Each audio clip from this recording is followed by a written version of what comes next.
So my name is Monica. I'm a nurse practitioner. My background is in ICU nursing, and then when I graduated school, I became a provider in that ICU. I currently teach nursing school, and then I also practice as a family nurse practitioner, PRN. So first we're going to talk about bike accidents, what to do if we are in them or observe them, and then saddle sores, what are they, how can we prevent them, and then we'll go over some dehydration versus heat exhaustion and kind of what to do if we find ourselves in that situation. So here are my three quick bike accident things that we need to run through. So in the instance that we find ourselves in a bike accident, whether we are a part of that accident or we are observing or being really close to being a witness in that accident, the first thing we want to do is take a deep breath. Our adrenaline will be high at the moment of an accident, and then we do a body scan. We may not feel the pain from the adrenaline being so high. So things to think about are, when you take your deep breath, is where am I hurting? Can I move? After you've identified if you are safe to move, the next step is moving to a safe spot. So getting out of the roadway, getting off of that sidewalk, getting closer to safety. If you find yourself unable to move or it's not safe to move, that's when we rely on hopefully somebody that's with us, hopefully somebody that has seen the accident that can either call for help or kind of redirect traffic, block traffic, let people know that there's an injury up ahead as we're waiting for our authorities to get there. But say we were able to move, we got to safety, the next step is calling our local authorities to report the accident. If it is involving a car, we would want to call the authorities. So I talked with an Overland Park police officer, and they kind of gave me some guidelines that they follow and what they would have us do. If they can send somebody, they will. If there's no life-threatening injury, there's no injury, and they don't have staff to send, they will walk you through on the phone what you need to do. The tips that I got were grabbing insurance information from the driver, make and model of the car, and if you can take any pictures of the scene or the accident, and then grab any bystanders or witnesses that had seen the accident, grab their name and number as well, so that you can file a report later if that is what you choose to do. At this time, we need to start planning, can we ride home? Are we going to get back on our bike? Are we going to call somebody? Or are we going to leave our bike there and go with somebody else to take us somewhere? So then that kind of leads us to that rescan of our body. Now we've had time to think about what's hurting. Things are going to start hurting at that point. You're going to start noticing, okay, yeah, this area is really bothering me. So we do a rescan of our body. Do we need to be seen now in the emergency room? Or can it wait for a primary care follow-up? Can we go to an urgent care setting? What type of visit do we need to take care of our injury if we have one? That brings us to our bike. After an accident, our bike health really matters as well. So our frame can become damaged, dented, dinged, and those are all things that we'd want to take to our local bike shop to have them check out our bike to make sure it's safe to ride, because damages in our frame can compromise the bike's integrity. Also, we need to be aware of what hit the ground. Did our head hit the ground? Our helmets are not made to withstand multiple accidents. So if our helmet hits the ground, a tree, the car, we want to replace that helmet. Any integrity damage to the helmet needs to be replaced. Some helmets do have an accident replacement program. That's just something that you'll have to look into with your helmet. And so some common injuries that we see after bike accidents, we see a lot of road rash, fractures, broken bones, dislocated bones. We see a lot of dental fractures, teeth injuries, if our face hits the ground or anything hard. And then concussions are very common. So what are some signs of concussions? We tend to see nausea, vomiting, headaches, sensitivity to light, and then maybe some sleepiness and altered kind of change of our level of consciousness. If at any point there's a loss of consciousness, change in mentation status, those are signs that we need to go to the ER immediately. Sometimes people might think that, I'm okay, and then kind of go in and out of this confusion state. Those are the type of people that we really do need to have checked out in the emergency room. So that is kind of a summary on our bike accidents, and I'll leave time for questions at the end. So saddle sores. They are scary. I just started biking about 2.5 years ago. I rode the seat that came on my bike. I bought it. I just started riding. Felt fine. I developed what I thought I was convinced. I made an appointment with my provider. I was like, this is herpes. And so being a healthcare provider, knowing what everything looks like, it wasn't, but I was convinced that's what it was. It was so painful. It was a whitehead pimple with pus. It was infected. It was terrible. I had no idea what saddle sores were and that people got them. So when I told my provider down in Emporia, I was like, yeah, I cycled. It's new. And she's like, oh, no. You don't have herpes, this is a saddle sore. And I'm like, what are you talking about? So this is a very common thing that comes up that we don't really know about if we haven't been around them or had one. So they're super painful lesions that occur anywhere that touches the saddle or comes in contact with the saddle. And so individuals that are more at risk for developing saddle sores are going to be people who stay on the bike for long periods of time. So if you're out riding long distances, you are at an increased risk. People that don't kind of shift on the seat or move around on their saddle while they're biking, because it just doesn't allow our skin to have a little break or breathe. And then having an improper bike fit, which we learned about our bike fit and why that's important, and then a saddle fit as well as a bike fit. And then any exposed skin to the saddle will create a chafing area too. And then loose fitting or baggy pants will also create a risk for chafing. So there's different types of saddle sores. Most common we'll see the chafing saddle sore, where it's an irritation to the skin and can be kind of a red irritated area. Ulcerations are when that area opens up. Ulcerations are definitely at risk for infection. So we'd want to monitor those areas really close.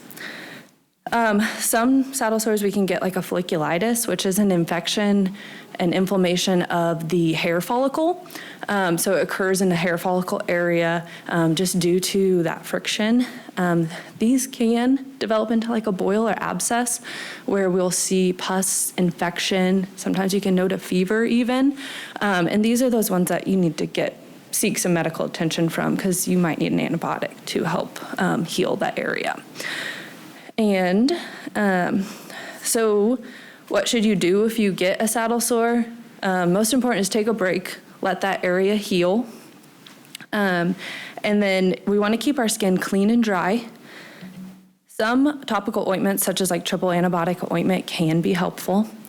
And then a warm compress on the area can really help relieve the pain that is down there.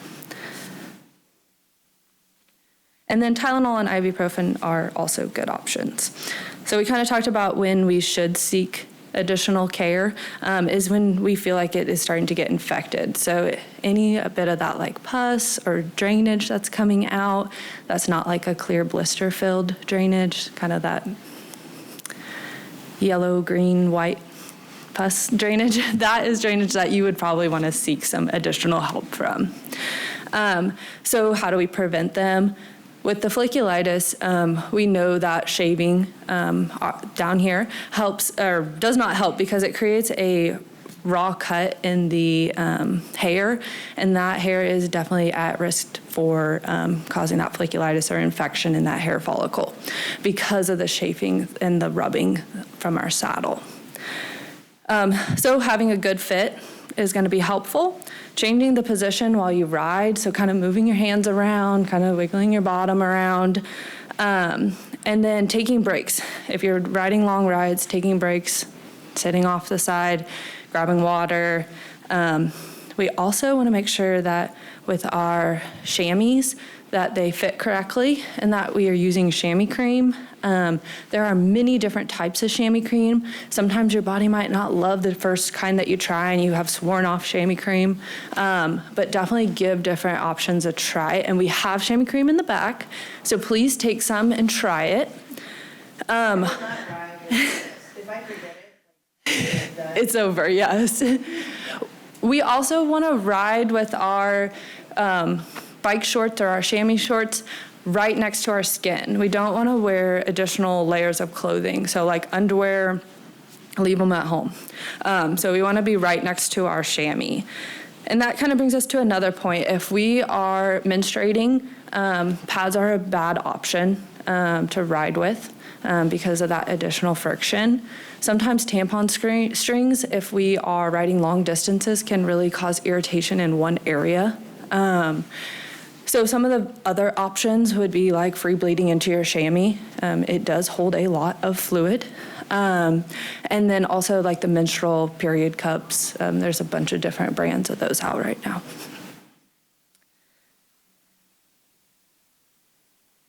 And so now we're going to kind of move on to dehydration, heat exhaustion, some things that we see when we're out riding.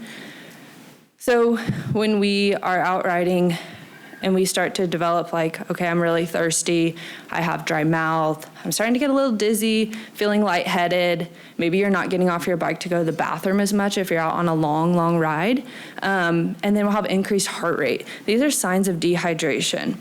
And at that point, you need to rehydrate with electrolytes, fluids, water, salt tablets, all of your electrolytes.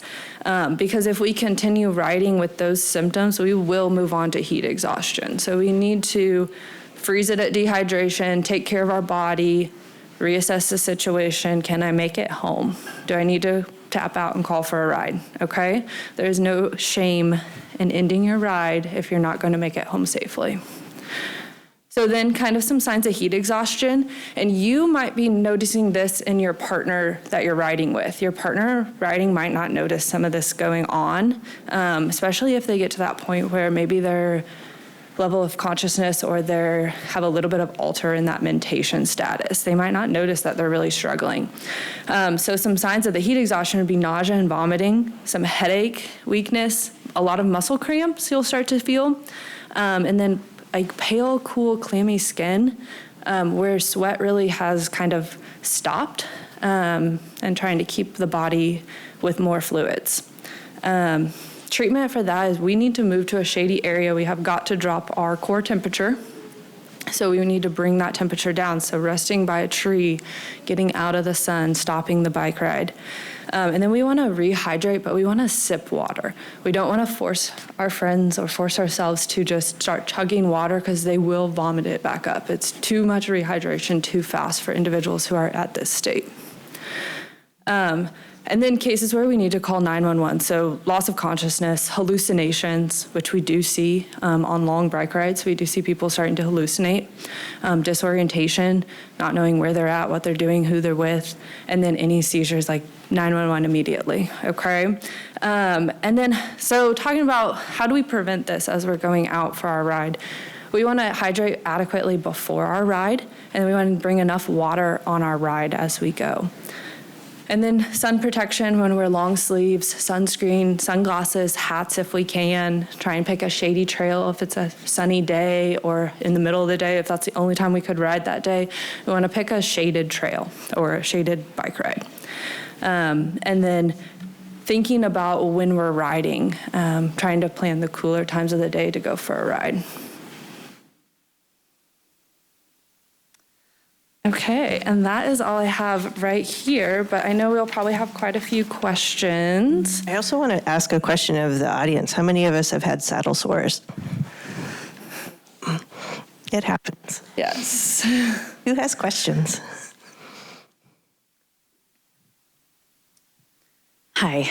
So I'm relatively new to riding bikes in group settings and more long distance. And I got my first pair of padded bike shorts at the bike swap that the Women-Led Cycling kind of put together a couple weekends ago. And I wore them for the first time on Monday for a group ride.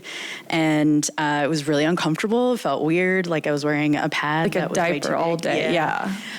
So my question is, how do you actually know whether it's fitting you right or not, or if it's just that awkward, I'm not used to this kind of feeling?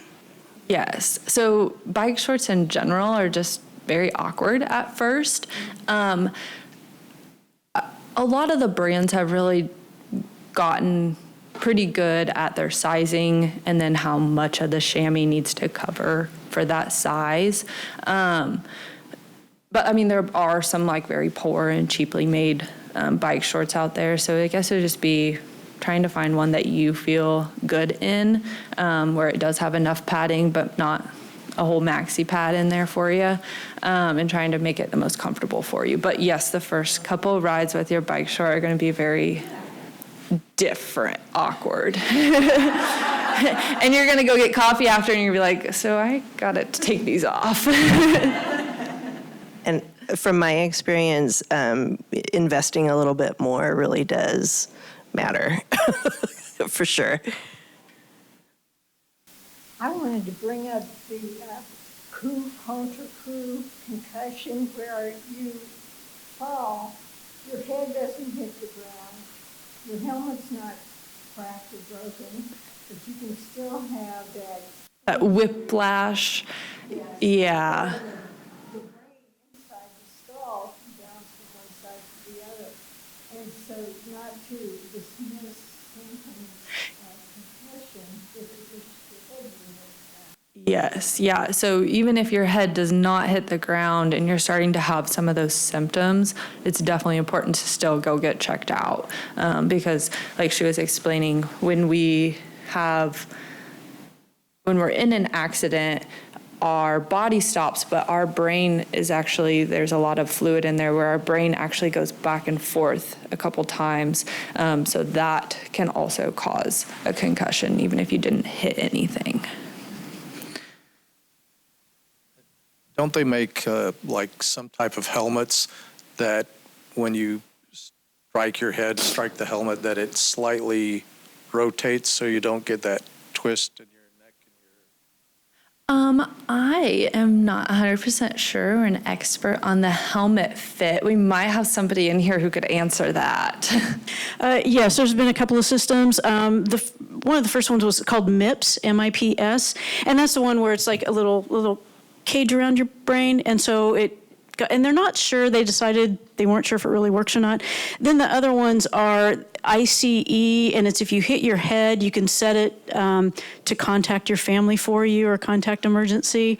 And there's some other, I can't remember the name of another, it's similar to MIPS, and I can't remember the name of, there's another newer one out for helmets as far as safety goes.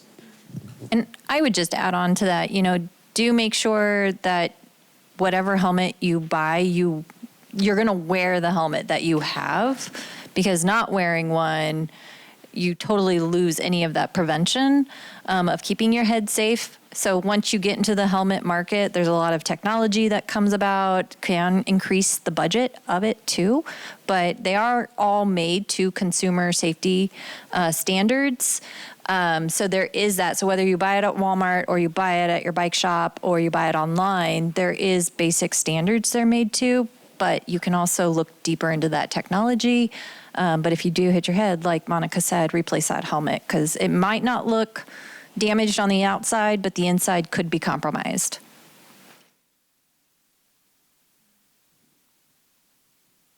So even if you're not in any kind of accident, like how often should you replace your bike helmet?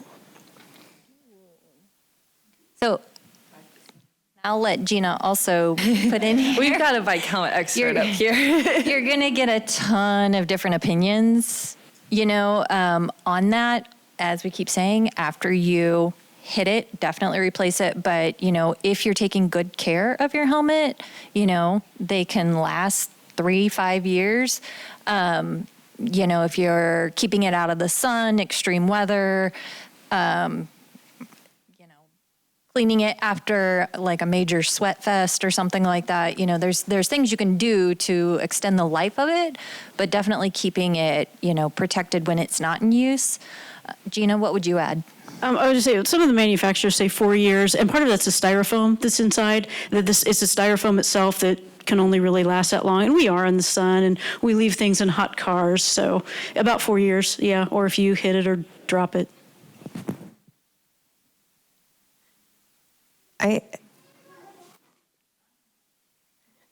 And then I have a question, Liz. I had a question about the hallucinations.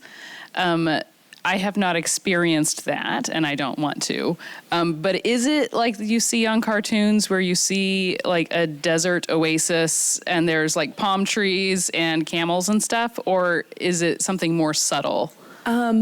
So I have personally never experienced hallucinations. I tap out way before then.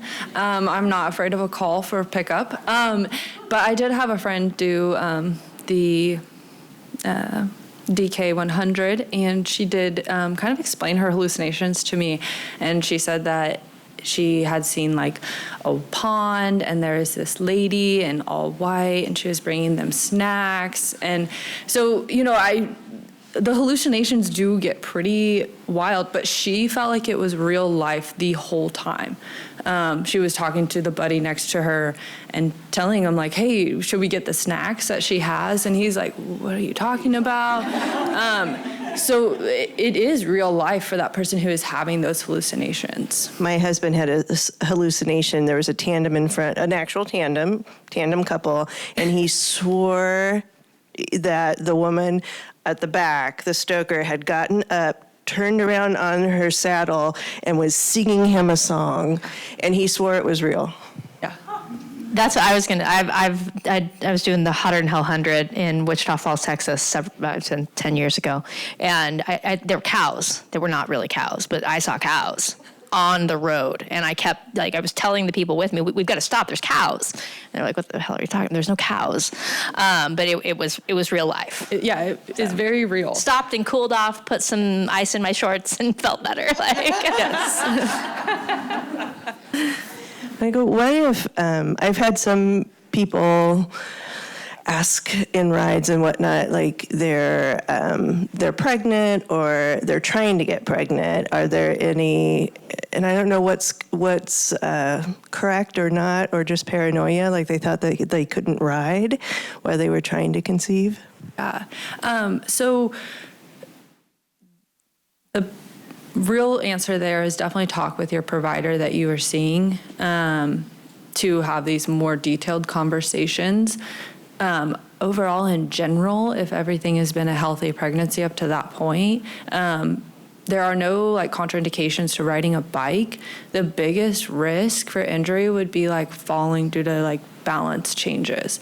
So that would be kind of the biggest thing to watch out for, and knowing that you're not going to be likely cycling as fast or as far as what you had been doing, and kind of taking that in stride and knowing that, your body's changing.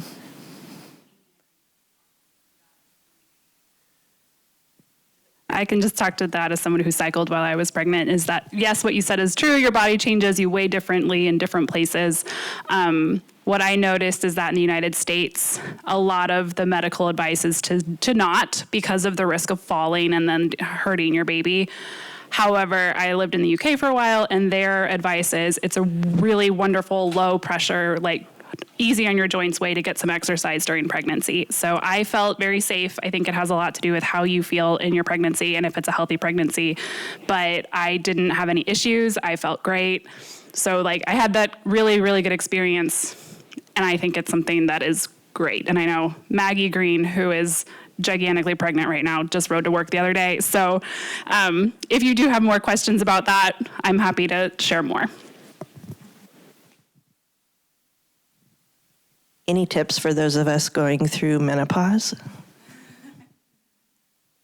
Asking for a friend. this is a big subject. More specifically, what kind of tips are we looking for? Like heat? I think, obviously, I know I respond to heat a little differently now, and also just like my joints ache more, and yeah, just trying to figure out like what am I going to feel anyway, and what's being aggravated by the bike is just sometimes kind of hard to understand. And also bone density too, like just the fear of falling for older women, as you know, our bones are not as strong. So as we go through menopause, calcium and our hormone levels drop off. So calcium then leaves the bones, leaving our bones more brittle. So that's kind of the patho behind why we start to develop brittle bones, is because the hormone level drops off. So we're at increased risk for fractures at that point. The best thing that we can do to strengthen our bones is going to be weight-bearing activities and strength building. So those are my key tips to having stronger bones longer, is that we really need to be doing weight-bearing activities. There's a book by Stacy Sims. She is a pioneer in women's health and hormones and training, if any of you seen it. Her first book, it was called Roar. It's her second book that goes more into the menopause, and I can't remember the title of it. But look up Stacy Sims, PhD. She's based in Australia now. I've talked with her a couple of times early, like probably about 10 years ago, when she was really getting going on a lot of her studies and things like that. So if you want to know more women-specific health on menopause, go to Stacy Sims, and she's about, I think, about the only one that's really published much that's useful to us. Do you think we recommended that the library purchase that, because they've been great about talking with us about the kinds of books to support cycling and women's health in general, and that was one that came up, so we'll double check to see if that got on their order list. Any other questions? If there's no other questions, thank you. Thank you. I guess I should introduce myself. Amy Scrivener. Some of you know me, some of you may not. I just want to thank you for helping to create a community where everyone feels comfortable, no matter what size you are, no matter how you identify, no matter what color you are, your background, whether the last time you were on a bike was when you were 5 and you fell off and you never got back on it, or you've been doing this forever and ever. We all have created a community, and you all are a part of it, and we're really grateful to that and for that. Just a plug for Bike Walk KC. I'm Director of Development and Communications, the communication person who forgot her name badge at the office. Get involved with us. We can't do this work without you. We do it with you and for you, and we need all of you to play a role in that, whatever role you're comfortable. Getting the word out, joining us for other programs. We do a lot of advocacy work around just trying to make this region a better place for cycling, for walking. We want our kids to walk to school safely. We want to be able, my father, I had to take the keys away from him a few years ago, and that doomed him. He lives in Olathe without a car. So we're really working together to not just teach people the joy of riding and walking and leaving your car behind, but also trying to make the physical environment one that makes that possible. We don't want you to have to rely on a car to be successful and to be happy and to stay in your home, et cetera, et cetera. So all these issues we're tackling, and we'd really love your help. So if you aren't a member already, let me know. We'll follow up with an email. Liz will get out just a ton of information next week with links to the resources, to all the past videos, to all kinds of information, and about Marley Blonsky. And I think that's it.